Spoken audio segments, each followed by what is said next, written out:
Ce chien est un héros. Voici l'histoire de Balto, un husky de Sibérie. Balto est né en 1919 en Alaska, dans l'élevage de chiens de traîneau de Leonard de Seppala, qui travaille pour une compagnie minière. Ainsi, adulte, Balto effectuait des liaisons pour réapprivoisonner les mineurs. En 1925, une épidémie de diphtérie, une maladie mortelle sur les enfants, se développa dans la ville de Nome, en Alaska. Le seul remède est un sérum antidéphritique. Mais on est en Alaska. Et le stock de sérum le plus proche se situe à Anchorage, situé à 1600 km de là. Et impossible, au vu de la météo, de prendre l'avion. Alors voici le plan. La cargaison sera chargée dans un train qui se rendra à Nenana, la ville la plus proche desservie par le chemin de fer, mais située encore à 1000 km. De là partira un attelage de chiens de traîneau jusqu'à Nulato, situé à mi-chemin, où un autre attelage prendra le relais.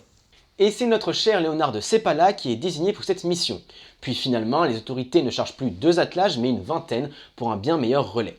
Et c'est parti, le 26 janvier, le train part d'Anchorage. Le 27 janvier au soir, le premier attelage commence cette course au sérum au départ de Nenana.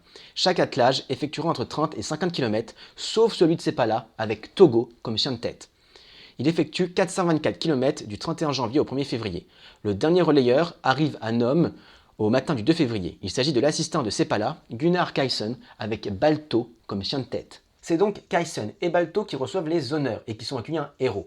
Balto, héros qui représente à lui seul les chiens de traîneau qui ont parcouru les 1000 km reliant Nenana à Nome en seulement 5 jours au lieu de 25 habituellement et donc de guérir rapidement les malades.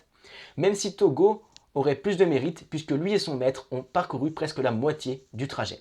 Mais on peut quand même le dire,